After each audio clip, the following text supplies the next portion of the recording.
Hola, ¿qué tal? Vamos a hablar de un tema importante para la arquitectura de paisaje que unido o aunado al uso de vegetación es importante, dado que pues, son los elementos que más utilizamos para conformar espacios. A diferencia de la arquitectura tradicional, digamos, pues que usa muros fundamentalmente, techos, etcétera. Aquí en la arquitectura de paisaje, como no manejamos muchos de ellos, sí se manejan, pero en este ejemplo que estoy diciendo no tanto. Entonces la vegetación, que ya hemos platicado de ella en otras ocasiones, y la topografía o el movimiento de tierras, como se dice en la ingeniería civil, o el modelamiento de tierras, como se dice en la arquitectura de paisaje, pues son los que nos ayudan para conformar esos espacios. En este tutorial o esta clasecita vamos a ver algunas generalidades sobre algunos elementos de topografía y sobre todo al final acabaremos con la interpolación. Es decir, una vez que tengo yo los datos de campo, que los obtengo de diferentes maneras, pues lo tengo que traducir a algo que lo entienda para hacer mi proyecto a partir de ahí. Hay que ser conscientes de que todo lo que se haga, nosotros tenemos que aceptar que nuestra actividad constructiva es destructiva hasta cierto punto. Entonces cualquier intervención, por mínima que sea, va a conllevar un impacto al sitio. Entonces tenemos que tener una conciencia al respecto. En este caso, por ejemplo, en este croquis podemos ver en este corte perspectivado cómo ahí dice nivel propuesto, nivel existente y en este caso un canal para desalojos de agua. O sea, tenemos el nivel propuesto que es la línea gorda que está abajo, que es lo que se plantea en el proyecto, mientras que el nivel existente pues está ahí con línea discontinua. O sea, el proyecto indica que se baja el nivel. Y eso pues aquí lo vemos muy claro en la perspectiva. Sin embargo, pues hay una serie de elementos técnico-gráficos, digamos, que son importantes para representarlo. Lo mismo aquí podemos ver como un nivel existente en el primer plano, digamos, del terreno y en el nivel propuesto, y que en este caso nos lleva a hacer un terraplén para una cancha de tenis, parece ser, con una salida de agua o un desalojo. Siempre tenemos que tener cuidado por desalojar el agua y demás, ¿no? Porque es importante. Aquí tenemos, por ejemplo, los espacios, como el relleno que dice ahí, aunado con el uso de vegetación, y que el relleno pues ya es el nivel propuesto y el nivel existente es la línea continua, ayuda para separar dos espacios. Aquí se ve claramente lo que comentaba, que nos ayudan estos dos elementos en la arquitectura de paisaje para estructurar espacios. Aquí, en este caso, es un poco diferente, no es para estructurar espacios, sino más bien para estabilizar taludes. Aquí tenemos en líneas continuas el nivel original, ¿verdad? Y que es inestable, y sin embargo tenemos una propuesta de rebajar el ángulo de reposo, digamos, de proyecto a una pendiente más amable, más tranquila, y además estabilizada con la vegetación, lo cual hace de la vista pues algo muy interesante, que también es un elemento interesante. Y en la parte de arriba vemos un drenaje, que eso pues también no lo profundizamos mucho o prácticamente nada, pero hay proyectos, por ejemplo, de una disciplina que se llama, una postura más bien que se llama Keyline, que intenta recuperar o aprovechar toda el agua de lluvia, y aquí pues es importante controlar el agua igual, ¿no? Entonces aquí otro ejemplo parecido, donde estamos dividiendo dos espacios con modificaciones del terreno con respecto al nivel original y el uso de vegetación de manera complementaria. Aquí en este caso igual, tenemos una carretera parece ser, tenemos unos niveles ahí propuestos, vegetación, digamos un proyecto integral en ese sentido. Aquí vemos que están estas casas a la izquierda que tratan que les estorbaba, digamos, un montículo ahí, se rebaja para poder tener una vista más atractiva. En este caso parece ser el océano, se ve un velero, algo así por la playa. Entonces queremos que aproveche, siendo que en este caso es lo contrario. Tenemos unas planta industrial a la izquierda, a la derecha, perdón, y las casas no queremos que la vean, pues entonces el movimiento de tierra nos ayudaría para que no se vea por un lado, se aumenta con vegetación y aparte por cuestiones acústicas y de otro tipo que también son importantes de controlar en ocasiones. Y bueno, pasamos una vez con esta introducción breve a lo que llamaríamos control y disposición de elementos en el sitio. Y normalmente para poder llevar nosotros del plano al terreno la obra, pues necesitamos elementos de control o puntos de control que podemos llamarlos controles horizontales y verticales.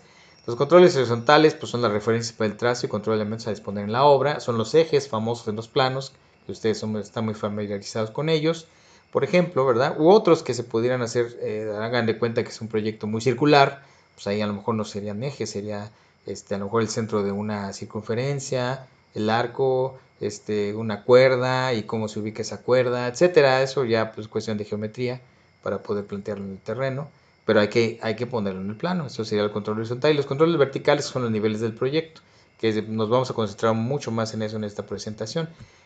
Solamente comentaremos que para los levantamientos planimétricos, que seguramente muchos de ustedes ya lo conocen, los han desarrollado en varios de los proyectos que han hecho en la escuela o profesionalmente, si es que han tenido la oportunidad, pues normalmente lo hacemos con cinta, ¿verdad? Tenemos nuestra libreta de campo, tomamos los datos, pero muchas veces los terrenos pues no son uniformes. Es decir, sería mucha suerte si todos los terrenos fueran rectangulares y todos los terrenos fueran, no sé, cuadrados. Pero la vida real es que ningún terreno es regular, ni siquiera los que parecen cuadrados. Nosotros deberíamos de tomar la medida de los lados, si es que viéramos que era aparentemente cuadrado, y aparte de unas diagonales, ¿no? Para saber qué tanto realmente es cuadrado. Entonces, bueno, para ello pues hay diferentes métodos. Aquí solamente menciono dos. Uno que se llama radiaciones, que sería poner una estaca al centro, como se ve ahí donde dice una N, y lanzar visuales, digamos, a los vértices más reconocibles, y tomar la dimensión de cada uno de las distancias de N hacia cada uno de los puntos A, B, C en este caso, y las distancias, por ejemplo, entre A y B, de manera que obtengamos los tres lados de ese triángulo, ¿verdad? Y recordemos que una de las maneras hay varias, tres fundamentales, pero una de las maneras básicas de poder dibujar un triángulo es con las tres dimensiones de sus lados. Y bueno, lo tendríamos que orientar, que es decir, alguno de esos lados, ver con una brújula hacia dónde está orientado, de manera que en el plano tengamos perfectamente hacia dónde está apuntando, digamos, el terreno. Y el otro que sería triangulación, eso es la anterior decíamos era radiaciones, y las otras triangulaciones. En estos ejemplos tenemos terrenos pues, muy regulares en donde buscamos hacer unir los vértices, los que apreciemos, de manera que generamos una red de triángulos. Insisto, alguno de esos lados lo orientamos, y con repasen eso y las dimensiones de cada uno de los lados de todos los triángulos que componen esta triangulación, pues se puede construir en el plano fácilmente. Entonces, bueno, eso es la planimetría. Y la altimetría, pues en este caso hablamos, bueno, normalmente en un proyecto arquitectónico, ustedes saben, marcan los niveles de piso terminado, niveles, etcétera, que son los circulitos estos que tienen partidos en cuatro, y dos de los sectores están en negro y dos de los sectores están en blanco o transparente, y entonces se pone nivel de piso terminado, etcétera, y se pone, ¿no? Bueno, entonces, pero aquí vamos a hablar más que bien de eso, más de los niveles se obtienen o se aprecian, ya sea en el plano, etcétera, con lo que llamamos curva de nivel. Como dice aquí, la curva de nivel es una línea imaginaria, no existe. O sea, es una invención es como los paralelos y los meridianos del planeta Tierra, que no existen como tal, pero nosotros los utilizamos de manera imaginaria para podernos ubicar en la Tierra.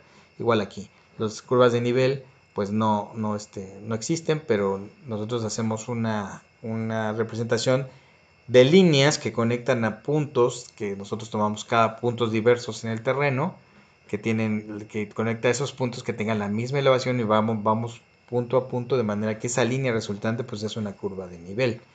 Evidentemente, si saben un poquito de estadística, y bueno, o han escuchado lo que es el muestreo. Un muestreo, mientras más grande sea la muestra, pues más representativa es de la realidad. Igual pasa en la topografía y en estas cosas. Mientras más puntos tengamos en el terreno, más detalle vamos a capturar del mismo, pero eso depende de los recursos, del tiempo, etcétera. A veces no es posible tomar tan preciso lo que uno quisiera. Por ejemplo, aquí tenemos un plano topográfico donde podemos apreciar pues varias curvas de nivel, muchísimas. Podemos apreciar unas zonas un poco más oscuras del mapa, quiere decir que las curvas están más juntas en planta, y en otros lados más clarito porque están más separadas. Eso pues quiere decir, por ejemplo, ya de entrada, que en esas zonas oscuras la pendiente es más pronunciada porque las curvas están más cercanas en planta, mientras que donde está más claro pues está más extendido, digamos, la pendiente. Vemos por ahí unas curvas que son un poquito más oscuras que otras. Esas le llamamos curvas maestras, o cotas redondas también se le llama, que normalmente contienen los números cerrados, digamos.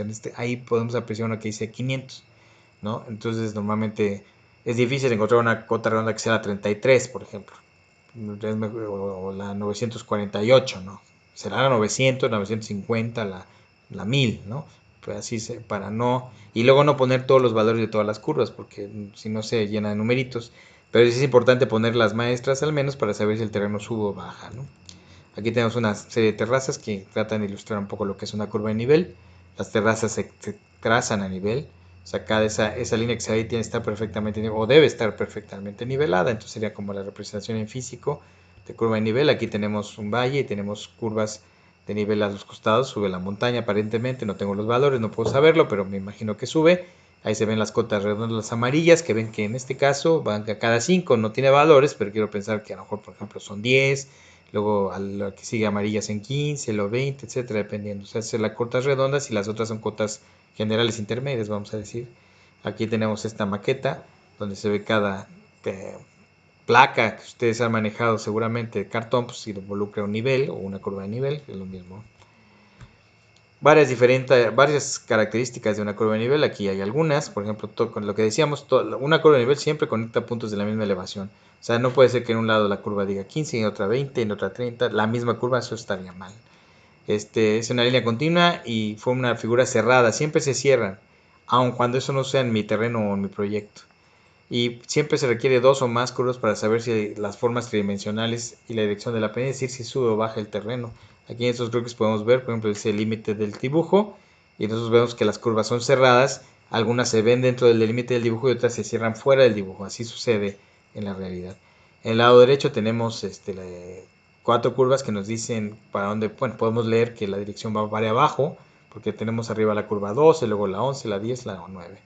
Aprovechando el viaje, aquí podemos ver que, por ejemplo, 9, 10, 11, 2, en el caso de arriba a la derecha, quiere decir que la equidistancia, o sea, la distancia vertical entre curvas de nivel es de 1, porque 9 a 10 es 1, 10 a 11 es 1, de 11 a 12 es 1.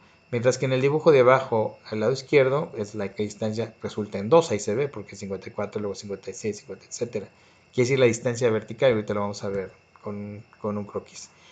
Eh, ya lo había dicho, pero en la pendiente más pronunciada es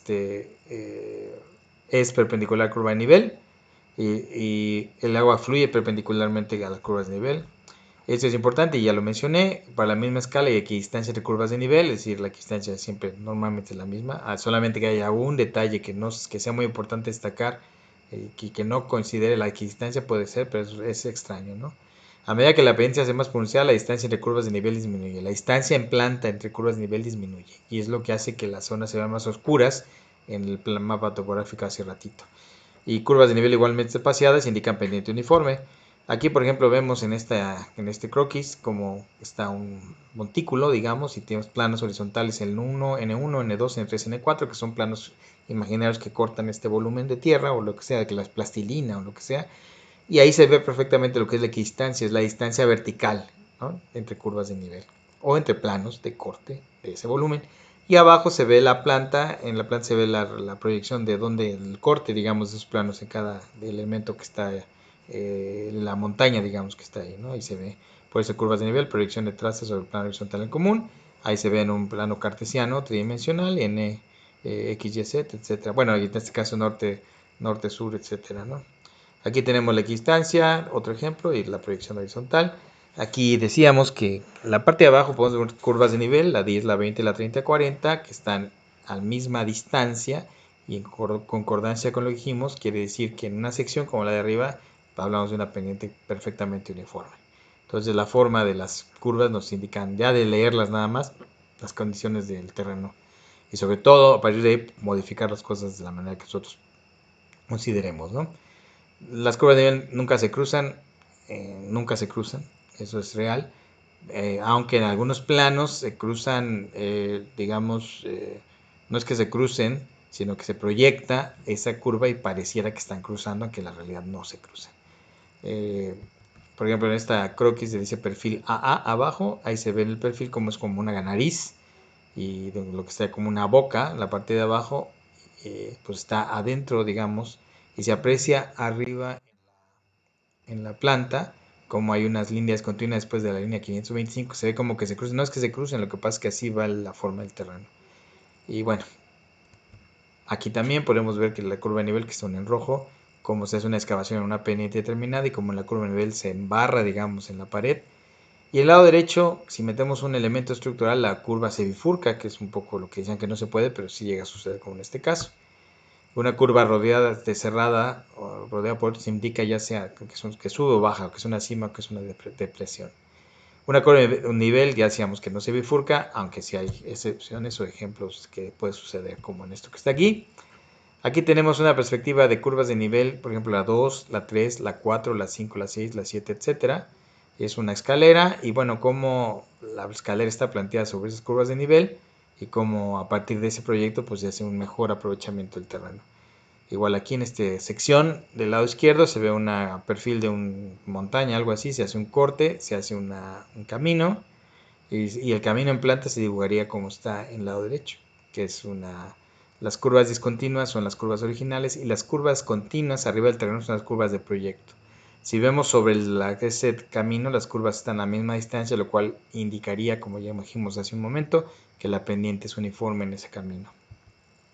Aquí tenemos varios ejemplos, son 6, solamente mencionaré un par de ellos. Por ejemplo, en el primero del lado superior izquierdo, es una montaña que de un costado tiene una pendiente más pronunciada que del otro, por lo tanto las curvas de nivel en la sección, en la planta de arriba se ven más juntos y en el lado derecho se ven más separadas, lo cual pues coincide con lo que hemos venido platicando. En la parte de abajo es una pendiente uniforme porque las curvas están en una separación uniforme en planta. Y bueno, pues en los diferentes casos se aprecia cosas semejantes cuando es cóncavo o cuando es convexo. En algunas partes las curvas son un poco más cerradas, en otras son más abiertas, lo cual genera una superficie cóncava o convexa. Aquí simplemente mencionar que las curvas de nivel normalmente las imaginamos muy irregulares, de formas irregulares y demás, pero también pueden ser utilizadas para dibujar un proyecto arquitectónico, como en este caso, ¿no? Que está aquí, ¿no? De diferentes maneras, esta es una cancha de tenis, digamos, y para diferentes maneras de curvas de nivel que nos ayudan a desalojar el agua, por ejemplo. Tenemos superficies alabeadas, superficies diagonales, etcétera. Son diferentes posibilidades. Bueno, una vez visto eso, nos lleva ahora a un tema que le llamamos nivelación. La nivelación, pues, es el proceso de obtener los niveles y llevarlos a un plano. Dividir de dibujo y a partir de ahí generar curvas de nivel. Bueno, en este ejemplo que tenemos aquí, tenemos un cuadro donde tiene dos ejes, bueno, varios ejes, el A, B, C, D hasta el E y del 1 hasta el 7. Haciendo una retícula en el terreno, tendríamos que clavar estacas en cada una de las intersecciones, las cuales, bueno, la distancia entre las estacas, pues nosotros la determinamos, puede ser la que sea, 10 metros, 5 metros. Recordemos que mientras más puntos haya, pues es mejor para poder tener más detalle del terreno, pero pues eso depende del tiempo y muchas cosas, ¿no? Estos levantamientos hay muchas maneras de hacerlos. En lo que yo estoy hablando en este momento y es lo más accesible, pues es un nivel de manguera para sacar las niveles o la diferencia de nivel entre cada uno de los puntos y un punto de referencia. Podemos decir, por ejemplo, que el A1 para nosotros es el nivel 0 y a partir de ahí sacar los niveles del A2, del A3, del B2, etcétera, con un nivel de manguera. También se pueden utilizar niveles fijos, se puede utilizar teodolitos, se pueden utilizar estaciones totales, se pueden utilizar, inclusive el día de hoy hasta drones se pueden utilizar, pero pues depende del dinero que tengamos disponible. Cuando la estación total más barata en estos momentos, en 2020, marzo de 2020, va a estar en 70,000 pesos, 50, 70,000 pesos, la más barata, China, pues entonces imagínense, comprar una muy buena cuesta 1,000,000 de pesos y pues es muy difícil. Entonces, solamente para un topógrafo que se dedique a esas cosas. Nosotros, que somos más mortales, pues necesitaremos un nivel fijo en todo caso de 6,000 pesos, si es que podemos, o una manguera que podemos conseguir en la palería de 10 pesos el metro, comprar unos 20 metros, ¿no? Bueno, y eso pues en obras se saca con un nivel de referencia y con el principio de vasos comunicantes podemos sacarlas de niveles. Entonces, una vez que tengamos establecidas nuestras estacas, cada intersección, sacamos esos desniveles y nos llevan, por ejemplo, aquí a tener estos ejemplos. Suponemos que aquí estos valores que están en estas intersecciones son los desniveles con respecto de un plano de referencia o datum, como dijimos por ahí, ¿no? Entonces, por ejemplo, en el A1 pues es 95.3, en el B1 es 97.3, en el C 96.8, etcétera. Así se sacan los niveles de todas las intersecciones. Hay manera, digamos, analítica de hacer esa interpolación, que por interpolación no lo hemos dicho, pero la interpolación es el proceso, se puede definir como el proceso a través del cual se trata de encontrar un valor desconocido con base en valores conocidos. Entonces aquí lo que nosotros tenemos es eh, una nivelación en donde tenemos los valores de las intersecciones de elevación. Tenemos la distancia entre estaca y estaca. pero no tenemos la distancia a la que pasa un determinado valor que queramos encontrar. Vamos a suponer que tenemos un valor 97.5, 97.7, perdón, y 99.1. Y queremos encontrar el 97.8, ¿no? Entonces el problema es que tan cerca está de uno o de otro lado. Eso se llama interpolación lineal en este caso, ¿no? Entonces, bueno, esta formación, esta fórmula de interpolación, que es D minúscula, que es distancia entre una intersección de la retícula a un punto intermedio en metros. A ver, vamos a analizar. Distancia entre una intersección de la retícula a un punto intermedio. Es decir, si yo voy a tomar una referencia de una esquina, de un extremo, una línea, digamos, es la distancia desde esa intersección hasta el punto que queremos encontrar. En este caso puede ser metros, o puede ser, aquí dice metros, pero porque usamos metros, pero puede ser cualquier otra unidad, o adimensional inclusive. Y D mayúscula, la distancia total entre las intersecciones de la retícula, es decir, entre los extremos, ¿no? Entre los intersecciones, digamos. La E minúscula es la diferencia de elevación entre la misma intersección que estamos tomando de referencia y el punto intermedio, en metros de elevación o centímetros de elevación. Y E mayúscula la diferencia de elevación entre intersecciones de la retícula sobre la misma línea, o sea, de los extremos de la retícula. Aquí lo vamos a ver mejor. D minúscula, como pueden ver, nosotros ahí queremos encontrar la distancia del punto 96 en el lado izquierdo con respecto del 96.30, perdón, 97.30. Por eso la D está indicada ahí entre 97.30 y 96, es la D minúscula. La D mayúscula, aunque está al lado derecho, no estamos, deberíamos haberlo puesto al lado izquierdo, ¿verdad? Es la distancia entre 97.30 y 95.30, que en este caso es 100 metros, ¿no? E minúscula, como pueden ver, es la diferencia entre el 97.30, que es el extremo que tenemos de referencia, que vemos en esta sección, 97.30, y el 96, ¿no? El 96. Ahí hay un error, es en el 96. Y la E mayúscula es la diferencia entre el 95.30, ¿verdad? Y el 97.30. Repito, hay un error. La E en este minúsculo en este caso es de 97.30 a 96, no 97. Corrijo. Vamos a ver un ejemplo. Para encontrar la cota 96, tenemos el cuadro dibujado en el lado derecho. De encontrar la cota 96 entre las cotas 95.30 y 97.30. O sea, del lado donde está la D minúscula ahí en la llave. La D mayúscula sabemos que es 100 metros o 100 unidades. Lo vimos en la lámina anterior. La E minúscula, o sea, la diferencia de verticales entre el vértice de referencia y la cota que se quiere encontrar. En este caso es 97.30, que es el vértice de abajo, y la cota 96, que es la que se quiere encontrar. Entonces es 1.30. Luego la E mayúscula es 97.30, que es el extremo, ahí se ve, y arriba 95.30, y son 2. La D, que es la distancia entre el vértice de referencia y el 96, es la que queremos encontrar. Despejando y sustituyendo y despejando, nos queda que 65 metros pueden ser la distancia D minúscula, que es de 97.30 hasta el 96. Ahora, si queremos la siguiente, que es 97, pues varían es lo mismo, nada más que hay que variar los valores. La D mayúscula continúa siendo 100, porque es el cuadro original. La E minúscula en este caso varía, porque es 97.30 menos 97, que es .30. La E, que es igual a la del caso anterior, son 2, porque es 97.30 menos 95.30.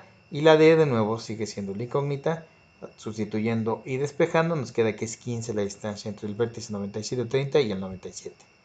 Bueno, pues este procedimiento tendría que hacerse analíticamente para cada uno de los 4 lados de cada cuadro de la retícula. Recordemos que las estacas, cuando digo las estacas, pues eran, no sé, 26 cuadros. Habría que hacer eso en cada uno de los 16 cuadros. O sea, sí es laborioso. Existen maneras de hacerlo, ya hay softwares, ya hay cosas, pero es bueno saberlo hacerlo a mano de momento para después utilizar la tecnología. También se puede hacer interpolación de gráfica, como en este caso. Ustedes pueden ver en el lado derecho, perdón, lado izquierdo. Tenemos el ejemplo, ven abajo 97.30 en una esquina y 98.5 en la otra esquina del cuadro. Nosotros sabemos que hay 12 decimales entre uno y otro. ¿Cómo lo sé? Pues 98.5 menos 97.3 me va a quedar 1.2, o sea 12 decimales. Nosotros extendemos las líneas hacia abajo como se ve, ponemos en nuestro extremo el valor 0 y en el otro extremo el valor 12 hasta donde es cheque, y ya podemos saber perfectamente cuál es la división de las, proyectamos las líneas, en este caso la 98, ya interpolamos. Hacia el lado derecho es lo mismo, ¿no? Ya es exactamente lo mismo, nada más que los cuatro lados. Aquí tenemos un ejemplo que yo hice en AutoCAD, donde tenemos en las esquinas de este cuadro, tenemos el valor 30, en el otro 40, en el otro 20 y en el otro 58. Y tenemos un valor entre ellos de distancia horizontal de 10, digamos, metros. Entonces, digamos, vamos en la línea horizontal superior, 30 y 40. Quiere decir que la E mayúscula en este caso son 10, ¿verdad? Porque 40 menos 30 son 10. Entonces yo lo que quise saber es a qué tanta dividir, qué tantas divisiones puede tener eso a lo largo de mis 10 metros. Simplemente dividirse esos 10 metros entre 10 y me sale a 1. O sea, entonces ahí yo dividí en un metro en la escala del dibujo. Entonces 31, 32, 33, 34, etcétera, hasta el 40. Y cada lado hice lo mismo. En el caso siguiente del lado derecho, entre 40 y 20, pues son 20 de diferencia entre 10. 20 entre 10, ¿cuánto es? 20. Entonces están las 20 divisiones, ¿verdad? Y así nos vamos en cada uno de los lados. Y los fui numerando. En el caso de la derecha, la izquierda y abajo, los numeré en cada 5. Cada 5, no hice 31, 32, qué sé yo, sino 35, 40, etcétera, para no saturar de números mi dibujo. Bueno, lo que hice por continuación es que uní los valores que, que son iguales. Recordemos que esos valores que estoy aquí indicando, por ejemplo, en la línea de arriba 31, 32, etcétera, son valores de elevación. Entonces, por ejemplo, el lado derecho, del lado izquierdo, perdón, abajo del 30, en la esquina del 30, está el 35, que el cual lo uní con su 35 de la línea de arriba. Luego abajo viene el 40, que podríamos haber tenido la tentación de unirlo con el 40 del otro vértice, pero no. O sea, porque si nosotros lo unimos, el 40 que está abajo queda solo, y entonces ya podemos entender que en realidad deberíamos de contactarlo como está aquí. O sea, el 40 con el 40 de abajo y luego con el vértice.